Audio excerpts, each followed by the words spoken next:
이제 세 번째 주제로 들어가겠습니다. 자, 이제 사도 바울은 고린도 교회 공예배 안에서 발생하는 여러 가지 물사 문제를 다루는 중에서 이제 마지막으로 세 번째 주제인 성령의 은사 활용에 대해서 다룹니다. 네, 페이지 수는 가장 많고 12, 13, 14장인데 오늘은 14장은 안 하고 12, 13장만 하겠습니다.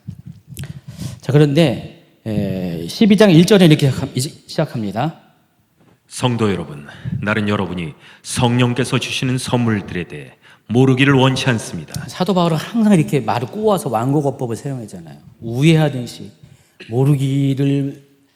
모르지 않기를 자정한 이렇게.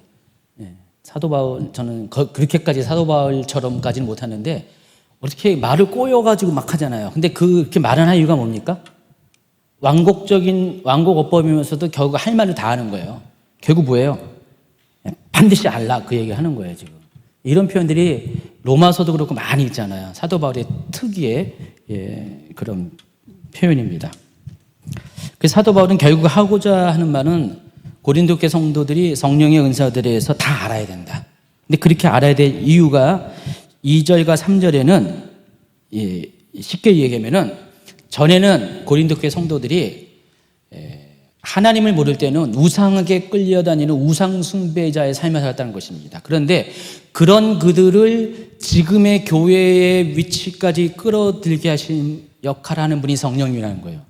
그래서 3절에 보니까 하나님의 성령으로 말하는 사람은 예수님을 저주받은 사람이라고 말하지 않으며 성령을 통하지 않고는 예수님은 주님이시다라고 말할 수 없습니다. 이렇게 말해요. 그러니까 성령께서 고린도 교회 성도들이 예수님을 믿는 데 있어서 구원에 있어서 아주 절대적인 영향을 끼친 분이다. 지금 그 얘기를 하는 거예요. 그렇기 때문에 그런 성령님에 대해서, 그런 성령님이 주시는 은사에 대해서 당신들이 알아야 된다. 지금 그 얘기를 하고 있다는 것입니다. 여러분은 성령님에 대해서 당연히 알고 있어가지고 이게 무슨 당연한 얘기인 것 같지만은 고린도 교회 성도들 같이 이방인 교회들은 아직 교리가 채 확립되지 않은 시대에, 신약 성경이 없는 시대에 살았기 때문에 이 성령의 개념이나 이런 모든 것들이 아직 개념 정리가 안 돼 있었어요. 성령님이 누구십니까? 라고 할 때는 그냥 부분적으로밖에 얘기하지 못하는 수준이었어요. 그러니까 지금 사도 바울은 그런 사람들에게 성령님이 어떤 분이라는 것, 첫 번째, 당신들의 구원에 관여하신 분이다. 성령님이 않고서는 당신들이 예수님을 주님으로 영접할 수 없었다. 그 이야기부터 시작합니다. 그리고 4절, 5절, 6절 있습니다. 선물은 다양하지만 성령은 같은 성령이십니다. 섬기는 일은 다양하지만 주님은 같은 주님이십니다. 일하는 것은 여러 가지이지만 모든 사람 속에서 모든 일을 하시는 분은 같은 하나님이십니다. 고린도 교회 성도들은 또 삼위일체 개념에 대해서도 잘 이해가 안 됐을 거예요. 그래서 사도 바울은 지금 하나님이 삼위의 하나님으로 존재하는 것, 그리고 하나님께서 삼위 하나님으로 어떻게 일하시는가, 그 서로의 관계에 대해서 이렇게 설명을 합니다. 이 구절은 상당히 중요한 구절이고 신학적으로 중요한 구절이고 신앙적인 것으로도 굉장히 여러분의 기준을 잡는 데 중요한 구절입니다. 꼭 여러분 이 부분을 잘 이해해야 됩니다. 그래서 여기 보면은 성령님께서 하시는 일이 다양한 선물을 주신다 그랬어요. 근데 그 선물이 곧 은사를 의미하는 거고요. 예수님께서는 다양한 봉사의 직임, 곧 직분을 나눠주신 분이고, 하나님께서는 많은 사람에게 이렇게 내려진 이 직분을 가지고 그 사람들이 성령으로부터 받은 이 성령의 은사를 가지고 사용할 수 있도록 그 모든 것들이 연합해서 역사하게 하시는 분, 결국은 일의 결과를 나타내게 하시는 분이 성부 하나님이라는 겁니다. 자, 그 얘기를 하고 있어요. 그러니까 성령님, 성자 예수님, 그리고 성부 하나님의 역할들을 이렇게 삼일체적인 관점에서 설명을 합니다. 자, 그런데 여기 4절에서 선물로 번역한 헬라어 단어, 이 카리스마톤, 원형이 카리스마인데, 이 카리스마톤은 어떤 의미가 있냐면은 하나님께서 우리에게 주시는 값없이 주시는 선물이라는 뜻이에요. 어근이 카리스와 같아요. 카리스가 이제 은혜라는 것인데, 카리스는 값없이 주시는 거예요. 하나님께서 여러분이 받을 자격도 없고 대가도 지불하지 않았는데 하나님이 일방적으로 주시는 것이 은혜예요. 그게 카리스예요. 근데 이 은사도 마찬가지예요. 여러분이 요구한 것이 아니에요. 근데 하나님께서 일방적으로 성령님을 통해서 성령님이 원하는 바대로 원하는 사람에게 성령님 마음대로 이렇게 각각에게 주시는 것이 바로 카리스마톤이라는 것입니다. 은사라는 것입니다. 그래서 여러분이 구원에 있어서 구원은 하나님의 은혜가 아니고서는 여러분 구원받지 못해요. 여러분이 아무리 노력해도 하나님의 은혜가 없었다면 구원받지 못해요. 여러분의 은사도 성령의 은사도 마찬가지로 하나님의 은혜로 그것이 시작되는 겁니다. 하나님의 은혜로 성령님을 통해서 여러분의 은사가 선물로서 받아지게 됩니다. 그래서 사도 바울은 지금 은혜와 은사를 이런 식으로 정리를 합니다. 다시 한번 할까요? 카리스, 은혜는 값없이 받는 것, 은혜. 그리고 카리스마는 값없이 받는 은혜로 말미암은 선물이다. 그게 이제 카리스마톤, 카리스마, 은혜, 은사라는 것입니다. 그렇게 따진다면은 성령의 은사들은 누구나 받는 거 아시죠? 모든 사람이 받을 수가 있어요. 예수님을 하나님의 은혜로 카리스로 영접한 사람들은 누구나 받을 수 있는 게 성령의 은사라는 것입니다. 여러분 성령의 은사 못 받았어요? 혹시 못 받았습니까? 안 됐습니다. 남들 다 받는 거 왜 못 받습니까? 제가 왜 이 말을 하냐? 하나님이 모든 사람에게 여러분이 어떠하든 대가 없이 다 주기로 약속한 거기 때문에. 그래서 여러분이 원하기만 하면 받으세요. 여러분이 못 받는 것은 원치 않을 수도 있고 또 주셨는데 그것을 받아들이지 못할 경우도 있습니다. 그래서 이제 7절부터는 그 성령의 은사들에 대해서 조목조목 설명합니다. 먼저 7절에는요, 성령의 은사를 주시는 이유에 대해서 이렇게 이야기합니다. 성령께서 각 사람에게 나타나신 것은 공동의 이익을 얻게 하려는 것입니다. 성령의 은사의 그 첫 번째 목적, 가장 중요한 목적은 오늘 이제 제목처럼 그리스도의 몸인 교회를 위한 거예요. 공동체를 위해서 하나님께서 성령을 통해서 여러분에게 은사를 주었다는 것입니다. 그래서 성령의 은사들은 모두 9가지잖아요. 이렇게 성경의 기절을 쭉 보시면 빨갛게 하이라이트 밑을 친 게 나옵니다. 모두 9가지 여러분 잘 알고 있는 것입니다. 그리고 이 모든 것들은 성령님께서 성령님의 의도대로 뜻대로 주시는 것이에요. 그래서 여러분이 무엇을 받을지는 몰라요. 랜덤이에요, 랜덤. 성령님 뜻대로 주는 것입니다. 어떤 분들은 나는 이 은사를 주세요라고 이렇게 간절히 부르짖는 분도 있는데 뭐 이렇게 간절히 찾으면 구하면 찾으면 찾을 것이요, 두드리면은 열릴 것이다. 맞습니다. 근데 기본적으로 성령의 은사는 성령님께서 자신의 주관으로 주시는 거예요. 여러분에 맞게끔 주신다는 것을 아시기 바랍니다. 성령의 9가지 은사들은 모두 3개의 그룹으로 이렇게 분류할 수가 있습니다. 계시에 속한 은사, 언어에 속한 은사, 능력에 속한 은사. 여러분 이것도 잘 구분하셔야 됩니다. 제가 이제 시간 관계상 이제 짧게 그냥 개념적인 것만 쭉 얘기해요. 이어서 사도 바울은 몸과 몸의 지체의 관계를 비유로 상징으로 사용해가지고 그리스도와 교회의 관계, 또 교회와 각 성도들의 관계를 설명을 합니다. 그게 12절 이하에 나와 있습니다. 12절, 13절 읽어주세요. 몸은 하나이지만 많은 지체들이 있고 몸의 지체들이 많이 있지만 한 몸인 것처럼 그리스도도 그와 같습니다. 우리는 유대인이든지 그리스도인이든지 종이든지 자유인이든지 모두 한 성령으로 세례를 받아 한 몸을 이루었고 모두 한 성령을 모시게 되었습니다. 그러니까 몸이 하나지만 각각의 지체들이 있는데 몸의 지체들이 많이 있지만 결국 한 몸이잖아요. 팔 하나만 떨어져 독립적으로 존재할 수 없는 거고 귀만 떨어져 독립적으로 없는 거고 우리가 이 모든 구성 지체들이 한 몸을 이뤄야지 진짜 사람이잖아요. 그리스도도 마찬가지입니다. 그래서 우리가 그리스도인이라는 것은 우리 신분이 어떤 간에 우리가 인종이 어떤 간에 모두가 한 성령으로 세례를 받은 때부터는 한 몸이 됐다는 것입니다. 자, 그 이야기를 하고 있습니다. 그래서 교회는 하나이지만은 몸과 같이 많은 지체를 가지고 있다는 것입니다. 14절.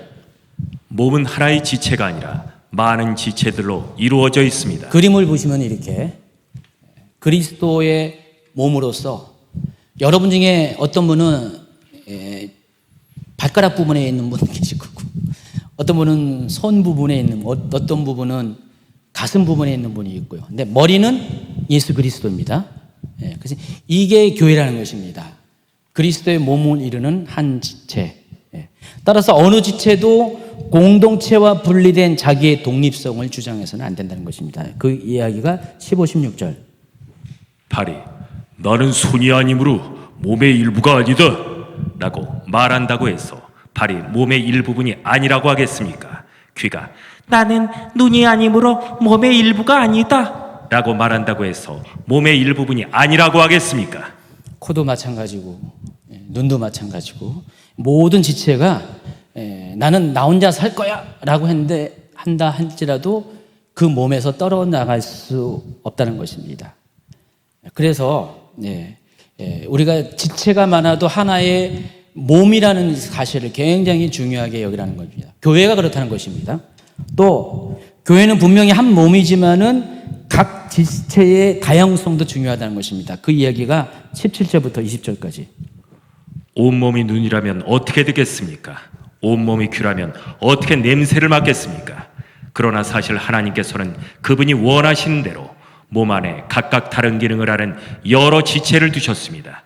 모든 것이 하나의 지체뿐이라면 몸은 어디 있겠습니까? 그러나 지금 그런 것처럼 지체는 많아도 몸은 하나입니다. 하나님께서 창조할 때, 우리를 창조할 때 각각 필요에 따라서 각 지체를 만들었어요. 우리의 모든 이목구비, 장기들을, 손발 이런 것들을, 오장육부를 다 만들었어요. 근데 여러분, 하나만 있는 것도 있지만 때로는 두 개 있는 게 있죠. 눈도 두 개요, 귀도 두 개요, 손도 두 개요, 발도 두 개요. 또 내부 장기 중에서 뭐가 있어요? 폐 두 개, 또 신장도 두 개. 근데 여러분 이걸 의학적으로 잘 살펴보면은 두 개인 이유가 있습니다. 두 개인 이유가 있어요. 지금 거기까지는 얘기 못 하고요. 그래서 하나님이 한 개를 주시든 두 개를 주시든 간에 다 이유가 있어서 그렇게 주신다는 것입니다. 근데 만약에 여러분 나는 코가 너무 예뻐.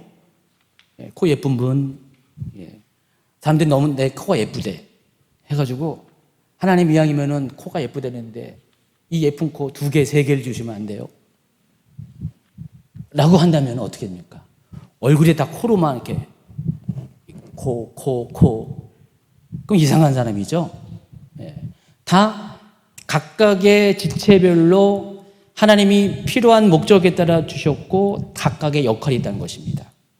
그래서 여러분 이 지체들은 각각 다양한데 이 다양성이 모아져서 하나의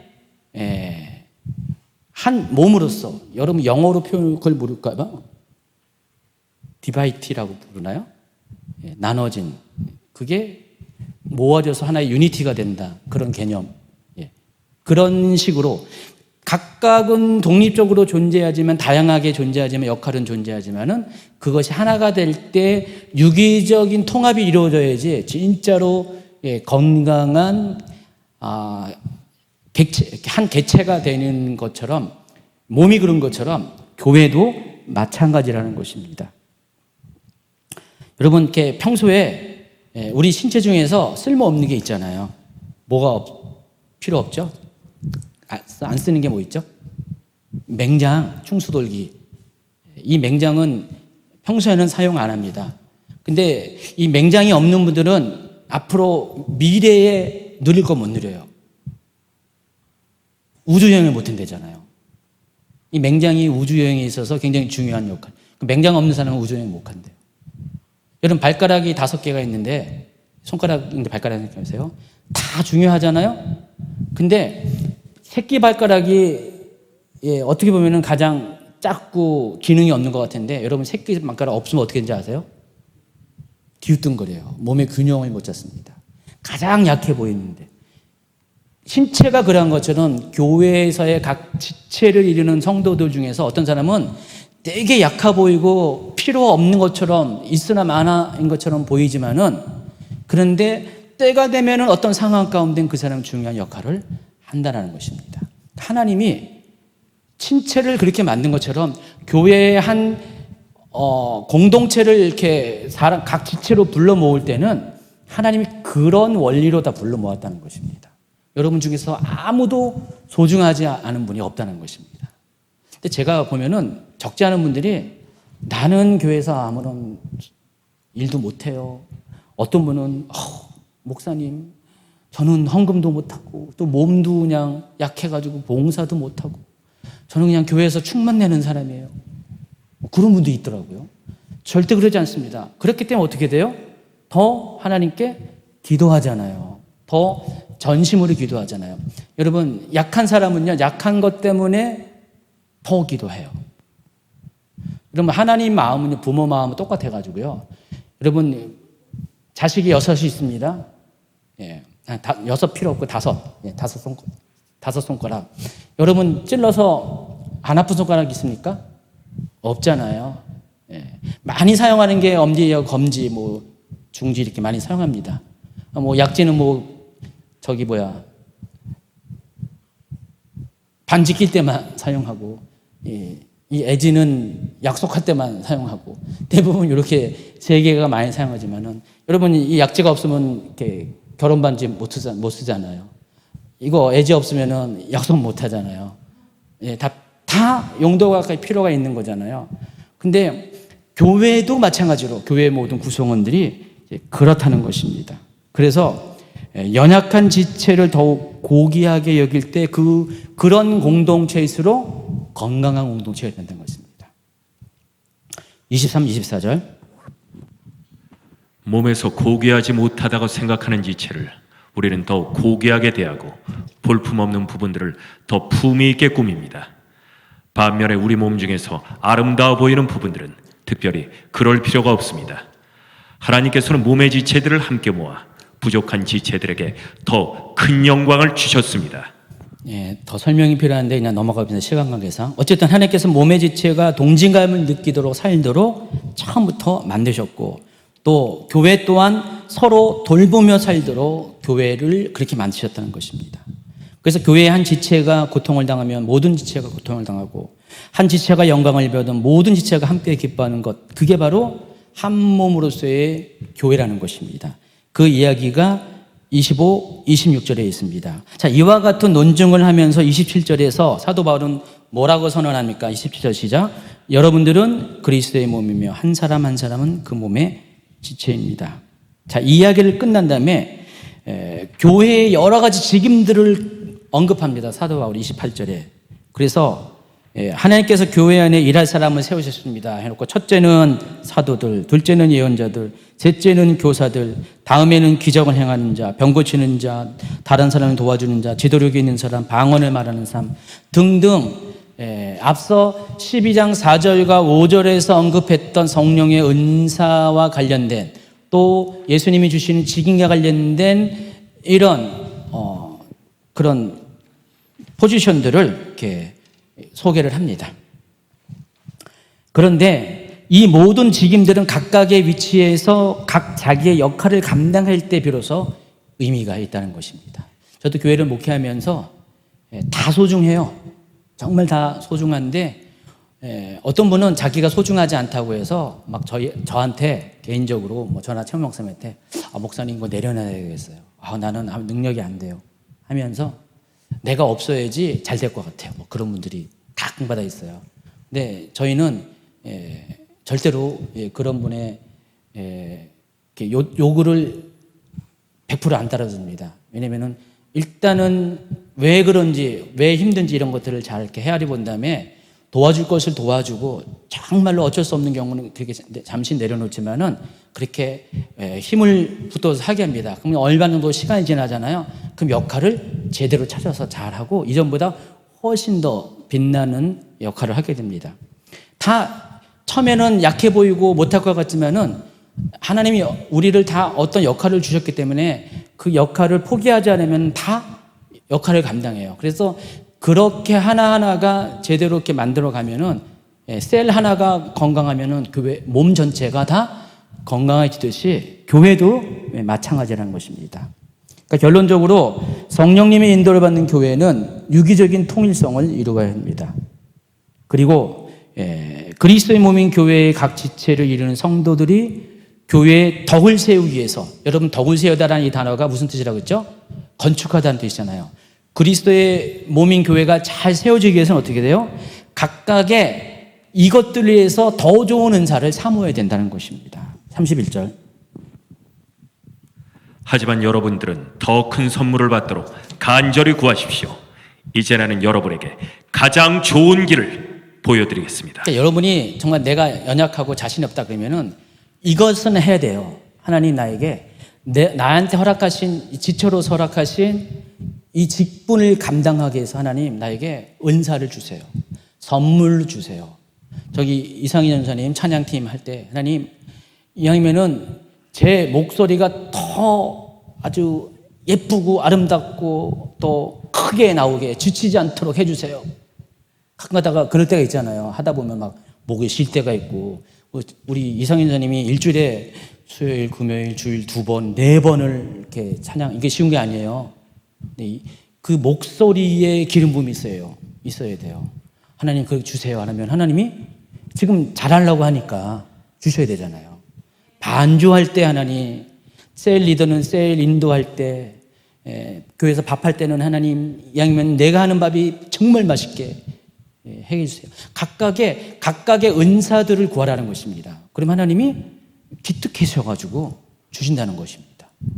여러분 지혜가 부족하면 어떻게 돼요? 지혜 달라고 이야기합니다.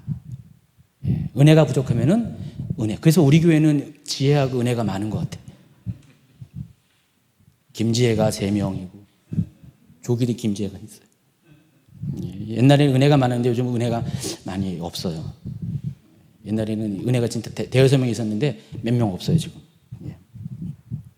뭔 말인지 이해하시겠죠? 이제 마지막 13장으로 넘어갑니다.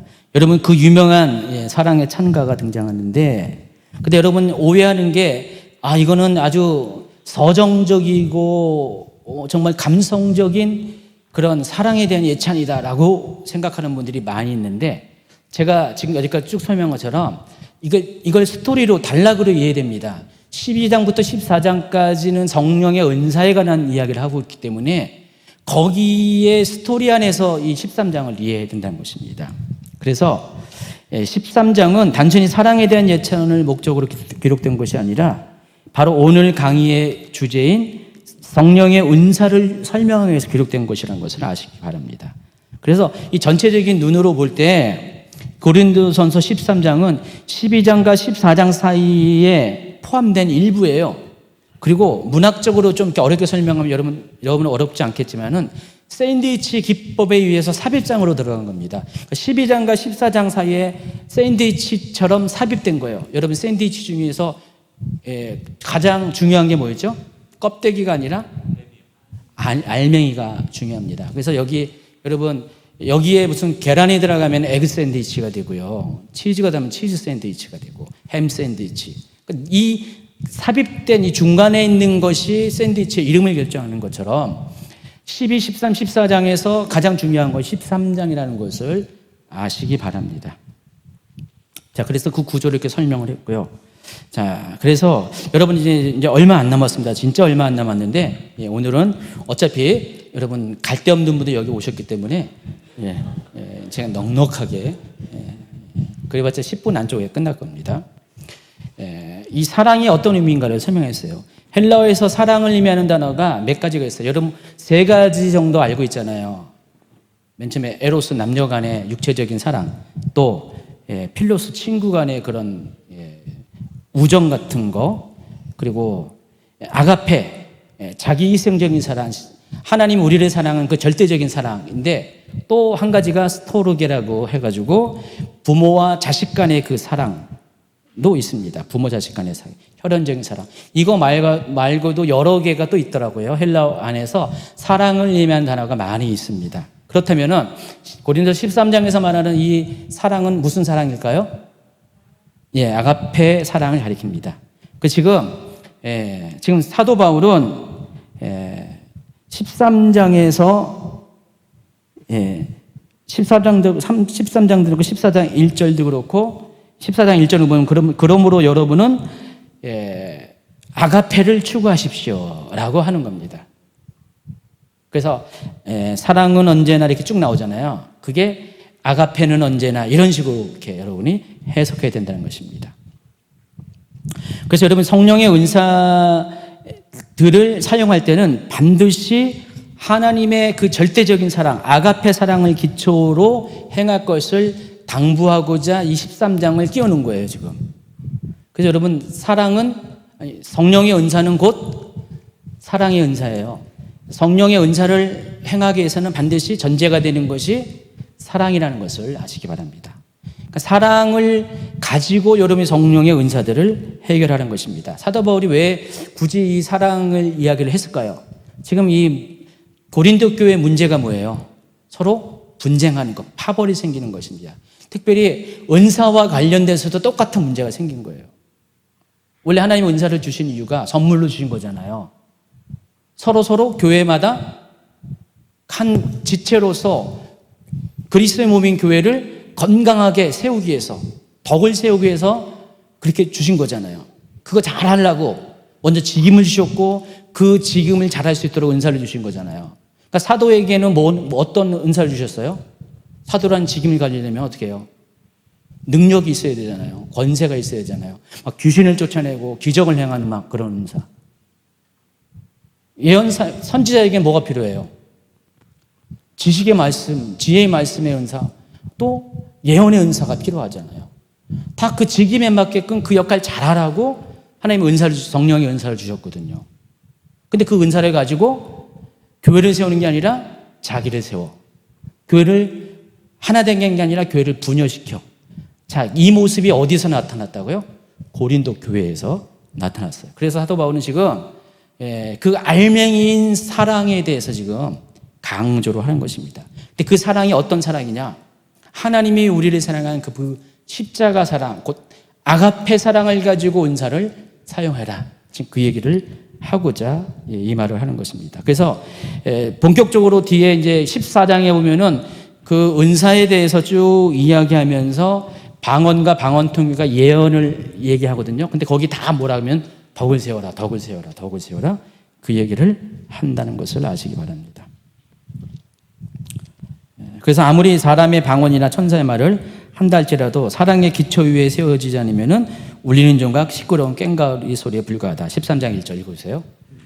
내가 사람의 방언과 천사의 말을 하더라도 내게 사랑이 없으면 나는 울리는 종과 시끄러운 꽹과리와 다를 게 없습니다. 다른 은사의 경우도 마찬가지고 심지어 자기의 모든 재산과 몸까지 내어준다 할지라도 사랑이 전제되지 않고서는 아무것도 아니다. 헛수고한 거다. 그 얘기가 2절, 3절가 있습니다. 따라서 사랑은 은사보다 절대적인 우위에 있다는 것을 아시기 바랍니다. 여러분 은사 없어도 사랑이 많은 사람이 하나님 보시기에 더 큰 사람이고 더 큰 일을 한다는 사실을 아시기 바랍니다. 은사는 되게 많은데 아주 예민하고 날카로운 은사는 많은데 사랑이 없다. 그건 사람을 오히려 그 칼로 상하게 하는 역할을 하게 됩니다.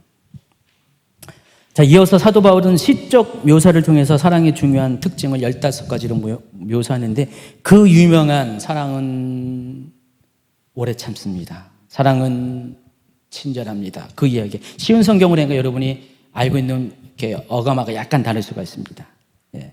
그래서 여기 15가지의 사랑의 특징을 묘사를 합니다. 근데 제가 여러분에게 권면을 합니다. 여기 이 사랑은 이 단어에 여러분 만약에 어떤 은사를 갖고 있다. 그러면 그 은사와 관련돼서 이름을 대체해 보세요. 그래서 여러분 은사자는요 어떻게 된다고요? 오래 참아야 돼요. 은사자는 친절해야 돼요. 은사자는 시기하지 않아야 됩니다. 은사자는 자랑하지 않아야 됩니다. 은사자는 교만하지 말아야 되고 무례히 행하지 말아야 되고 자기 유익을 구하지 말아야 됩니다. 은사자는 쉽게 성내면 안 됩니다. 은사자는 원한을 품지 않아야 됩니다. 은사자는 불의를 기뻐하지 않고 진리와 함께 기뻐합니다. 은사자는 모든 것을 덮어주며 모든 것을 믿으며 모든 것을 소망하며 모든 것을 견뎌냅니다. 여러분 만약에 은사자라면은 이 15가지가 여러분이 정말 참된 은사자인가 아닌가를 분별할 수 있는, 또 여러분이 또 여러분 앞에 누가 은사자가 있으면은 그 사람이 정말 하나님의 사람이고 하나님의 일을 제대로 하는 사람이라는 것을 확인하기 위해서는 15가지 체크리스트를 탁탁 체크하면 돼요. 그렇죠, 최 목사님? 예? 그렇죠, 최 목사님? 예. 왜 질문하냐면은, 이거 가르치기 때문에, 최 목사님이. 예, 은사 활성화 이런 거 다 했기 때문에.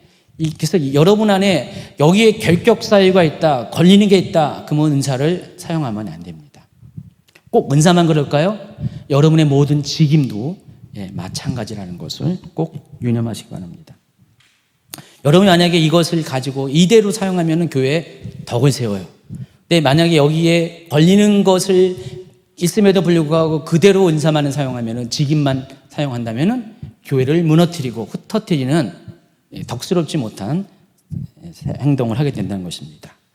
105페이지 넘어갑니다. 이어서 바울은 사랑의 영원성과 지속성을 강조합니다. 그래서 사랑과 은사들을 다음과 같이 비교합니다. 8절부터 읽어주세요. 사랑은 영원합니다. 예언은 있다가도 없고 방언도 있다가 그치며 지식도 있다가 사라질 것입니다. 우리가 지금은 부분적으로 알며 부분적으로 예언하지만 완전한 것이 오면 부분적인 것은 사라지게 될 것이기 때문입니다. 내가 어렸을 때는 말하는 것이 어린아이와 같고 생각하는 것이 어린아이와 같고 깨닫는 것이 어린아이와 같았지만 어른이 되어서는 유치한 것들을 버렸습니다. 이 내용들을 다시 정리하면은 결국 모든 은사들은 일시적이고 불완전인 것이다. 언제까지 유효하냐? 완전한 것이 올 때, 다시 말해서 주님을 다시 배울 때까지 한정적으로 하나님이 우리에게 허락하신 거예요. 그러니까 유효기간이 있다는 것입니다. 모든 은사들은 주님 나라가 오실 때까지. 그러나 사랑은 유효기간이 없어요. 사랑은 유효기간이 영원까지 있습니다. 영속하는 것입니다. 그래서 결국은 하나님이 우리에게 주신 이 사랑 하나만 붙잡고 있으면 여러분 그 사랑을 가지고 주님 나라에까지 갈 수 있다는 사실을 아세요. 여러분 은사를 가지고 주님 나라에 못 갑니다. 돈으로도 못 가요. 힘으로도 못 가요. 은사로도 못 갑니다. 오직 주님 나라는 사랑으로 갑니다. 주님을 사랑하는 그 사랑, 형제를 사랑하는 그 사랑으로 주님 나라 갈 수 있다는 것을 꼭 명심하시기 바랍니다. 사랑은 그 자체가 목적이기 때문에 수단이 될 수가 없습니다. 인간의 모든 수단은 다 헛것이에요. 하나님 사랑 앞에서는. 그리고 사랑의 가치는 마지막 때 명확하게 나타납니다. 12절. 지금은 우리가 거울을 통해 보는 것 같이 희미하게 보지만 그때에는 얼굴과 얼굴을 마주 보듯이 보게 될 것입니다. 지금은 우리가 부분적으로 알지만 그때에는 하나님께서 나를 아신 것처럼 완전하게 알게 될 것입니다. 주님을 다시 배울 때는 우리는 지금까지는 거울을 보는 것처럼, 요즘 거울 말하고 옛날에 청동 거울 말한 겁니다. 희미했죠. 윤곽만 보이는 건데 그렇게 보이지만은 주님을 다시 볼 때는 우리가 명확하게 보게 된다는 것입니다. 그리고 그렇기 때문에 모든 것 중에서 가장 위대한 것이 뭐라고요? 사랑입니다. 우리 성민 일사님은 집에서 실천을 합니다. 딸 사랑이 이해 못하면 이제 넘어가세요. 그래서 이제 오늘 강의 여기까지고요. 다음번 강의는 고린도전서 14장을 이야기할 건데 결국은 지금까지 이야기했던 모든 것들은 12, 13장은 고린도전서 14장에서 실제적인 문제 해결을 위한 전제들이에요. 다. 특별히 고린도 14장에는요, 이 9가지의 성령의 은사 중에서 3가지를 이야기하거든요. 언어의 은사와 관련된 거. 그래서 방언과 방언 통역, 또 예언에 대해서 이야기합니다. 근데 여러분, 은사 중에서 가장 좋으면서도 가장 문제가 되는 게 뭔지 아세요? 이거예요. 이 언어의 은사, 이 3가지. 왜냐하면 이 3가지는 다 우리의 혀로 말로 나오는 건데 예, 이 말로써 사람을 살리기도 하고 말로써 사람을 죽이기도 하거든요. 그래서 지금 고린도 교회에서 문제가 이거였었어요. 뭐 능력 은사 갖고 문제 별로 없었어요. 계시의 은사 갖고 그렇게 문제가 없었는데 이 언어의 은사, 방언과 방언 통역과 이 예언 때문에 교회가 아주 혼란스러운 거예요. 무질서한 거예요. 특별히 예배 안에서 문제가 많이 생겼다는 것입니다. 그래서 14장에는 이 문제를 집중적으로 다루게 될 것입니다. 그래서 사도 바울은 이것을 다루기에 앞서서 만약에 사랑이 없으면은 아무리 탁월한 방언과 통역과 예언을 한다 할지라도 다 모든 것이 울리는 종과 같고 꽹가리와 같다라고 이야기합니다. 결국은 사랑이 모든 은사에 있어서 시작이며 전부라는 것을 명심 또 명심하시기 바랍니다. 자, 추석 하루 전날 우리가 긴 이야기를 했습니다. 역시 여러분은 사랑이 많아요. 예, 사랑하는 마음은 다 들었기 때문에 저 또한 사랑이 많습니다. 사랑하는 마음으로 다 얘기했기 때문에 예. 자, 이 말씀을 듣고 말씀을 준비하는 것도 사랑이 아니고서는 의미가 없습니다.